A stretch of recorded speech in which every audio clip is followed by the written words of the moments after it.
এবারে কি গোলামের আসল পরিচয় জানার পরে সবাই হতবাক হবে, নাকি গোলামের কাছে সবাই মাপ চাবে? তো কি ঘটতে চলছে দুনিয়ার টাকার গোলামের 2 নম্বর এপিসোডে? তাছাড়া এই নাটকটি কোথায় থেকে আসলো এবং 2 নম্বর এপিসোডটি কোথায় পাবেন? তাছাড়া কি ঘটছে সবকিছু বিস্তারিত কিন্তু জানাবো আজকের ভিডিওতে। তাই অবশ্যই ভিডিওটি না টেনে সম্পূর্ণ দেখতে থাকুন, কারণ ভিডিওটি সম্পূর্ণ না দেখলে বুঝতে পারবেন যে এই নাটকের 2 নম্বর এপিসোডে কি ঘটতে চলছে এবং 2 নম্বর এপিসোড কবে এবং কোথায় আসছে। তো বন্ধুরা, তার আগে এই নাটক সম্পর্কে একটু বলি। তো এই নাটকটি কিন্তু মাফিয়া নামক একটা নাটকের অর্থাৎ মুভি থেকে কিন্তু এই অনুপ্রেরিত এই নাটক। তো এই নাটকটি খুবই আকর্ষণীয়। তো আপনারা যারা দেখবেন প্রতিটি এপিসোডে আপনাদের মনে অনেকগুলো প্রশ্ন জাগিয়ে তুলছে। তখন এই 1 নম্বর এপিসোডে কিন্তু আপনাদের মনে অনেকগুলো প্রশ্ন, যে একজন বড়লোক কোটিপতি কেন আসলে একজন গরিবের বাড়িতে এসে সে আসলে করছে, যে একজন গরিব সেজে তার চাকর সেজে রয়েছে। তো তার স্বামী যে বড়লোক, তার স্ত্রী কিন্তু জানে। অন্যদিকে কিন্তু আমরা দেখতে পাচ্ছি লামা এবং তার মেয়ে কিন্তু সেই শান্তকে খুঁজছে। তো এখন কি ঘটবে?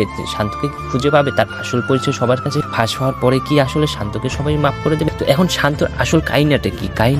কাহিনীর জন্য আসলে সে আসলে গরিব সেজে রয়েছে, এটা কিন্তু আমরা দেখতে পারবো পরবর্তী এপিসোডগুলোর মাধ্যমে। তো এবার বলা যায় যে দুনিয়ার টাকার গোলামের 2 নম্বর এপিসোড কবে আসবে? তো দুনিয়ার টাকার গোলাম এই এপিসোড কিন্তু আমরা প্রতি বৃহস্পতিবারের নাটকগুলো পেয়ে যাবো, অর্থাৎ আগামী বৃহস্পতিবার কিন্তু প্যাঙ্গিন এন্টারটেইনমেন্ট ইউটিউব চ্যানেল আমরা 2 নম্বর এপিসোডটি পেয়ে যাবো। আপনারা এই 2 নম্বর এপিসোডটি দেখার জন্য অপেক্ষা রয়েছেন, তারা অবশ্যই কমেন্ট করে জানান। তো এবার বলা যায় যে 2 নম্বর এপিসোডে কি এমন কাহিনী করতে চলছে। তো আমরা ইতিমধ্যে 1 নম্বর এপিসোডে কিন্তু দেখেছি যে শান্তর আসল পরিচয় কিন্তু প্রায় সকলের কাছে প্রকাশ হয়ে গেছে। তো শান্তকে কিন্তু সেই জায়গা থেকে আসলে হোস্টেলের রেস্টুরেন্টে কিন্তু অনেক পরিমাণ অপমান করার পরে সেখান থেকে যাওয়ার পরে কিন্তু আমরা দেখতে পাই যে দুবাই থেকে ফোন আসে তাকে একটি মিটিং এ যাওয়ার জন্য। তো সেই মিটিং এ যাওয়ার জন্য কিন্তু হেলিকপ্টার পাঠিয়ে দেয়। পরবর্তীতে কিন্তু গোলাম কিন্তু সেই হেলিকপ্টারে না যেয়ে একটা ট্যাক্সিতে যায়। তো ট্যাক্সিতে যাওয়ার সময় কিন্তু পুলিশ চেক করছে ধরে। তো সেইখানে কিন্তু পুলিশে আসলে তার গায়ে হাত তুলতে লাগে এবং সেই সময় কিন্তু তার আসল পরিচয় জানার পরে পুলিশ কিন্তু ছেড়ে দেয়। পরবর্তীতে কিন্তু আমরা দেখতে পাই যে একটি একটি জায়গাতে তারা সবাই চলে যায় ট্যাক্সি নিয়ে। তো সেইখানে পিস কিন্তু তার স্ত্রীর অর্থাৎ তুলনা কিন্তু তার পিস যায় তার বড় ভাই অর্থাৎ সৎ ভাইয়ের সাথে। তো সেইখানে যাওয়ার পরে কিন্তু সবাই হতবাক যে সেইখানে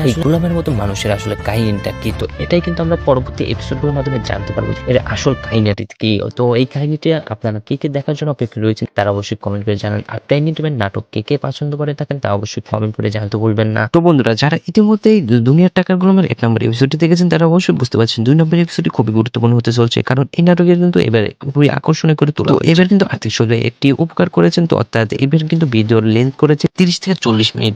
এর আগে কিন্তু আমরা প্রতিটা সিজনে অর্থাৎ সিরিজে দেখতে পেরেছি 20 থেকে 21 মিনিট অথবা 22 মিনিটের একটি পর্ব করে দিয়েছে। এবার কিন্তু 30 মিনিটের উপরে, সর্বনিম্ন কিন্তু 30 মিনিটের উপরে থাকবে। তো এবার কিন্তু 40 মিনিটের এপিসোড করার সিদ্ধান্ত নিয়েছে আর্থিক সচিব। তো আপনাদের এই মতামতটা আপনাদের কাছে কেমন লাগছে তা অবশ্যই কমেন্ট করে জানান। কে এই সিরিজটা অনেক পরিমাণ দেখছেন তারা অবশ্যই কমেন্ট করে জানান।